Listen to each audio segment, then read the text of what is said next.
Tonight, the decision's still hanging if teachers will go on strike before school starts, while the Education Union pushes regional schools to have a COVID jab day. From our 7 Spencer Golf Studios, your nightly news with Ruby Kamain begins now. Good evening.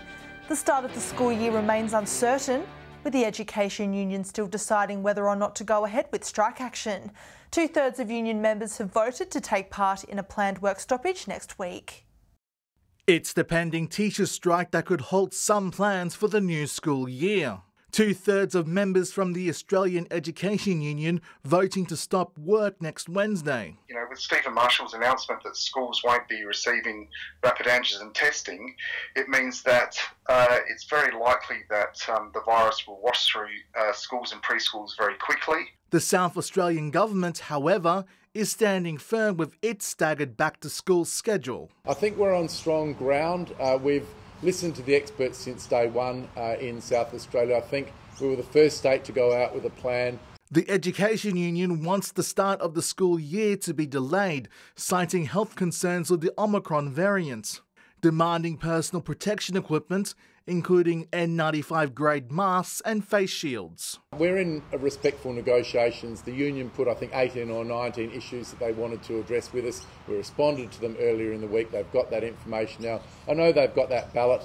The union also saying the government has an obligation to ensure learning spaces are safe for staff and children with reasonable measures put in place, confirming some of their concerns have been addressed and the ongoing negotiations are constructive. Union representatives have also met with the Chief Public Health Officer, Professor Nicola Spurrier, this afternoon. Mark Zita, 7 Spencer Golf News.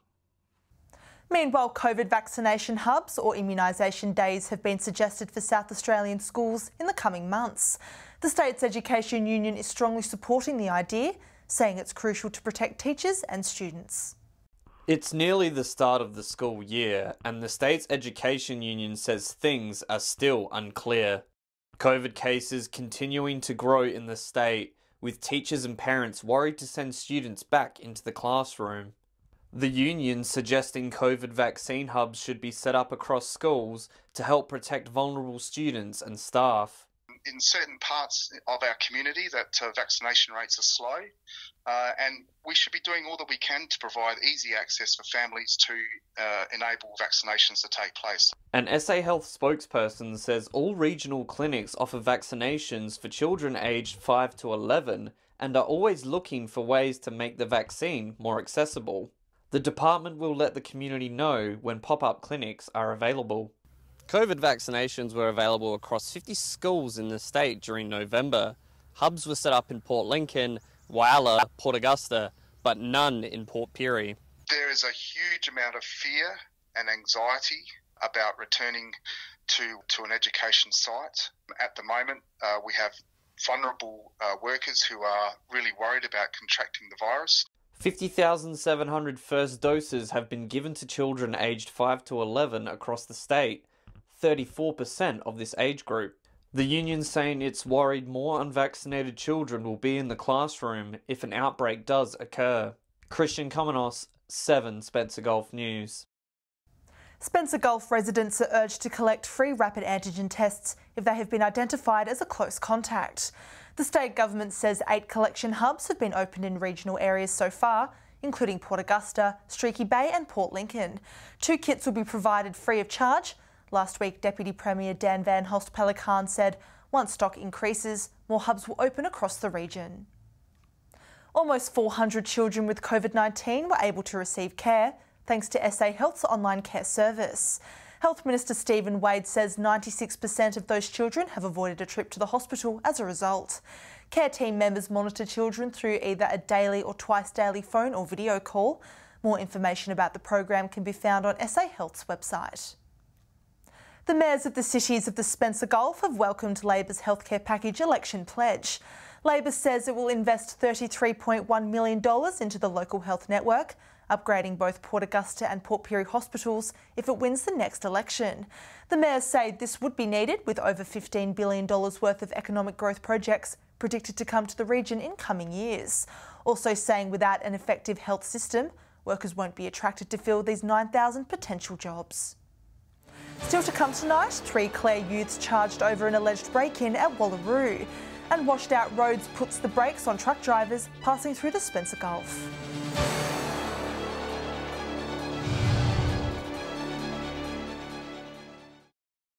Welcome back. 3 teenagers have been arrested following an alleged break-in at Wallaroo. Police were called to a house on Chatfield Terrace last Friday after an alarm went off inside the home. The youths had allegedly forced their way into the house, but police say they were caught and arrested while inside. 2 15-year-old boys and a 13-year-old boy, all from Clare, were charged with aggravated serious criminal trespass. They were granted bail and will appear in the Kadina Youth Court in March. Meanwhile, police in Whyalla have released CCTV in the hopes of finding 2 men accused of breaking into a hotel last week. Officers have also released descriptions of the 2, who were reportedly armed with a weapon. With the details, here's Mark Zeta. Police are hoping security camera footage will help in the investigation of a break-in at a Whyalla Playford hotel last week. At about 3 o'clock in the morning on January 13, police say 2 men gained entry into the Playford Avenue Hotel by smashing the glass doors. Once inside, the men reportedly stole a small amount of cash from the gaming room and then left. Both men were also believed to be armed with a machete. They were last seen heading north on Peters Street. No one was injured during the incident. Police say both suspects are described as being of Indigenous appearance, at about 180 to 182 centimetres tall, and both wearing black hoodies. Anyone with information is urged to contact Crime Stoppers. Meanwhile, 2 other men lost their licences this morning following a crash near the Whyalla CBD. At about 4 o'clock this morning, police attended the scene of a mini motorbike crash on Lacey Street. A 19-year-old allegedly recorded a blood alcohol reading of 0.111, while a 23-year-old man allegedly recorded a reading of 0.146. The 2 men will face Whyalla Magistrates Court at a later date, facing charges of drink driving, riding unlicensed, being uninsured and unregistered. Flash flooding which tore through our region has also wreaked havoc on highways north of Port Augusta, making some routes impassable. The situation leaves major freight companies feeling the brunt, unable to deliver crucial supplies to outback areas. Mother Nature grinding wheels to a stop, with over a year's supply of rain pouring down in recent days. Conditions were so strong, bush, farmland and roads were swallowed. The water in some places is so high above the road, we can't even ascertain what damage is done to the road. The damage forcing transport workers to take longer but safer routes, with the Olympic Dam and Stewart highways today undergoing works to repair portions of missing bitumen. Reports from the SES saying much of the outback highway near Lee Creek also remains underwater. It will take a while for water to recede in areas that have been inundated by some flooding, but yeah, just please take care. The obstructions between Port Augusta, Roxby Downs and Woomera causing delays for truckies delivering to the Northern Territory, along with supply shortages facing towns, with trucks unable to restock local supermarkets. There is no link to be able to get food through. The Transport Workers Union says the overall safety of truck drivers will ensure there are no further delays. Edward McCarroll, 7 Spencer Gulf News. The highway duplication from Crystal Brook to Port Pirie is expected to begin this year, although consultation on what the works will look like is yet to be seen. The member for Frome is concerned the businesses in WARNERTOWN could miss out on customers if the highway bypasses the town. A long time coming. The federal government recently announcing an extra $206 million of funding allocated to the Augusta Highway duplication project. However, the local member is concerned when the Crystal Brook to Port Pirie duplication will begin and if it will bypass WARNERTOWN. We've got businesses in this community here at WARNERTOWN, and if they want to expand or expend more money, do they know which side is the highway going to go straight past here on this side here, on my western side here, or is it going to bypass WARNERTOWN? Transport Minister Corey Wingard says the government is currently undertaking a business case to duplicate the highway from Port Pirie to Crystal Brook. also adding the business case is investigating the design for the project and will consider all the costs and benefits, including upgrades to the intersections. The consultation period will then follow to seek advice from business owners in the area to hear their concerns. When is he going to start the consultation? When is he going to have the public input and to be able to let these people here behind me and in my left-hand side here to know where they're going to business and expanding their businesses? With no start date in place, it's going to be a long road ahead before works on this section begin. Christian Komenos, 7 Spencer Gulf News. Stay with us after the break. The warning to look out for harmful weeds destroying native vegetation. And the Jobs for Locals program encourages future hospitality and retail workers.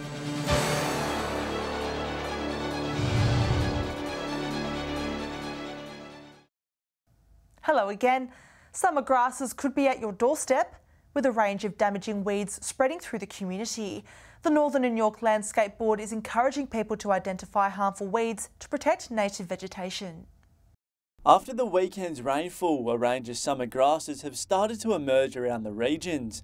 Landscape Officer Janet Moore advising people to be on the lookout. Now is the optimal time to spot declared invasive summer grasses growing in your area.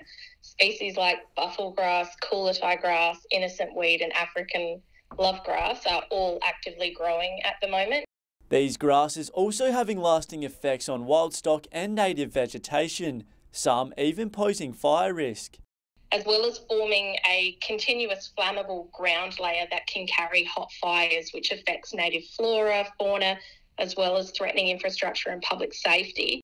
Experts say the weeds can travel great distances through our transport networks. These summer grasses will often first appear along transport corridors such as roads and railways because they can be carried long distances by vehicles and machinery, but they can also disperse great distances when carried by wind, animals and water. The Northern and York Landscape Board are encouraging people to practice good weed hygiene by knowing where your hay is coming from and keeping your livestock in a designated area. If something new pops up on your property and you're not quite sure what it is, you can get in touch with one of our landscape officers to help ID it. The key is getting on top of it early. Henry Millick, 7 Spencer Gulf News. A Flinders Ranges Community Group's Natural Grass Fields and Bush Tucker Garden has led to a win in the Landscape SA Excellence Award. The group is made up of people from different backgrounds, working together to develop ideas to achieve local biodiversity outcomes. From little things, big things grow. The Quorn Community Landcare Group receiving an award for its Reviving Biodiversity in the Ranges project. Presented by the SA Aridlands Landscape Board, the award seeking to recognise groups who deliver great results for landscapes and communities. To be recognised for the work that we've been doing is really humbling, it's fabulous.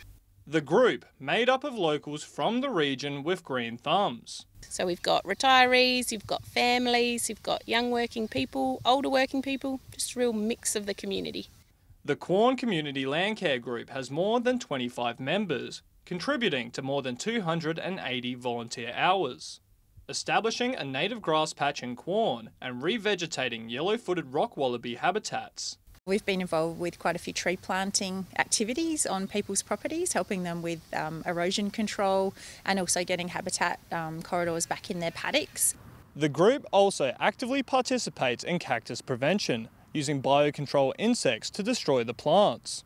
To keep it going, to increase biodiversity and to enhance the values that so many tourists come to visit this region for. The group highly encouraging others to get out into the local environment. It looks nice, it smells nice, it just feels nice. Edward McCarroll, 7 Spencer Gulf News. Regional employment opportunities are back on the market, with the second stage of the Jobs for Locals program seeking registrations. This next round will be focusing on filling jobs in retail and hospitality industries. After connecting locals with jobs in the first program, Career Co Australia is looking to do it again. This time, people will have the opportunity to find employment within retail and hospitality. There's a real shortage for workers in the retail and hospitality industry, so it's a perfect opportunity to upskill yourself, change your job, jump on board. The second stage of the Jobs for Locals program will start on February 1st, aiming to teach locals valuable skills in the workforce. There's components of, you'll get your barista licence, you'll get your RSA, you'll learn front of house, you'll learn how to use an FPOS machine. Lots of hands-on work because it's retail and hospitality. Applicants who completed the Care and Support program last year all went on to find employment. Former trainee Stacey Smith encouraging people to take up the free industry training. Definitely get on board. If it's something's being offered to you and there's something, you know, in the back of your mind you want to do, go for it. Also acknowledging the camaraderie of the programs. And taking on the course was really, really good, very supportive, a group atmosphere, lots of teaching aids as well, so yeah, really, really good. People of all skill levels are welcome, with registration still available for next month's program. I think we're up to about 12 participants so far, so it'd be really nice to get a few more, especially given it's fully funded, so that would be fantastic.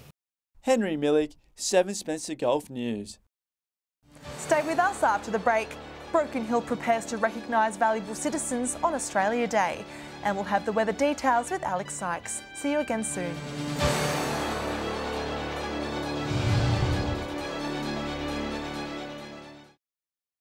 Welcome back. Broken Hill will be getting into the Australia Day spirit tomorrow, with the city set to hold an annual award ceremony at the Civic Centre. Official proceedings are due to kick off early in the morning. Broken Hill's major community hub, ready to celebrate Australia Day. Tomorrow starts about 7:30 with the flag raising, and then we go on to a barbecue, and about 8:30 we move inside the Civic Centre for the official proceedings. The Broken Hill Lions Club putting on a gold coin barbecue breakfast at the Civic Centre Plaza. A welcome to country performed by Maureen O'Donnell, while Dawn Marbury will say a prayer. Award presentations taking place in the June Bronhill Auditorium, with 6 awards to be presented and 8 new citizens introduced. But the ceremony isn't the only thing that Broken Hill residents can expect tomorrow. Later on in the morning and early afternoon, people can go down to the Aquatic Centre where they can enter for free and use the slide. Australia Day Ambassador for Broken Hill will be Bronte Hendricks, a 2021 Young Australian of the Year nominee. So Bronte Hendricks, who's an advocate for disability, is going to be there. So she's a very interesting lady. People will get to speak and meet with her. Once all official proceedings are done, the ceremony will conclude with a morning tea. The event will be a COVID-safe one, where masks are to be worn inside the auditorium and QR codes will be in use. Joshua Mercer, 7 Spencer Golf News. Time now to take a look at what's happening in the weather. Here's Alex Sykes. Thanks, Ruby. And just more on those floods mentioned earlier by Eddie. A few warnings are about: a generalised flood warning for Cooper Creek and South Australia, as well as a flood watch current for the Flinders Ranges, Eastern Eyre Peninsula and parts of the northeast and northwest pastoral districts. A look at today's temperatures now, and at 3 p.m, Port Lincoln was 26, Port Pirie was 32 and Woodner was cloudy and 29 degrees. A look further across the region now, Port Augusta was 32, Broken Hill was 31, Adelaide was humid and had a shower to 28, Kadina and Cleve were both 26, Clare had a few showers and was 30, Cooper Pedy was humid and mostly sunny, 33. Taking a look at the satellite image now, thick cloud is still streaming over central and eastern South Australia as humid northeast winds feed a slow-moving trough, bringing showers and storms. Clearer further west in more stable westerly winds. Moving on to tomorrow's weather outlook now, and we'll start with the Gulf waters. Variable winds 10 knots, seas below 1 metre, and south to southwesterly swell below 1 metre. Let's take a look at those Australia Day temperatures now. A shower or two developing in Port Lincoln with 26, Cleve will be partly cloudy and 30 degrees, possible storm in Woodner 32. It will be humid in the upper Spencer Gulf, Whyalla partly cloudy and 30, Port Augusta mostly sunny with 35, and Kadina is set to reach a high of 31 degrees. Clare will be mostly sunny, also 31, with Port Pirie and Broken Hill both set to reach 33 degrees. Taking a look further through the week now, partly cloudy conditions across most of the region on Thursday. Port Augusta will be humid and 33, Port Lincoln to reach 26, Cooper Pedy 37, mostly sunny in Broken Hill with 35 degrees. To Friday's forecast now, Port Pirie will get to 27, Whyalla 24, Port Lincoln will be cloudy, also 24, Asharatu in Broken Hill set to reach 33, partly cloudy in Port Augusta and Kadina both set to reach 26. And a quick look at the beginning of the weekend. Port Augusta will be humid and partly cloudy with 27. Similar conditions in Port Pirie with 30, Woodner 28. Humid and a possible shower in Cooper Pedy 32. Those showers in Broken Hill are set to continue with 30 degrees forecast, and Port Lincoln will reach a top of 24 degrees. Hopefully those floodwaters start to ease in the coming days, Ruby, and that's all the weather from me for tonight. It's back to you. Lovely, thanks for that, Alex. And that's the local news this Tuesday evening. Thanks for joining us. I'll have updates later. Until then, enjoy your evening. I'll see you again tomorrow with more local news. Good night.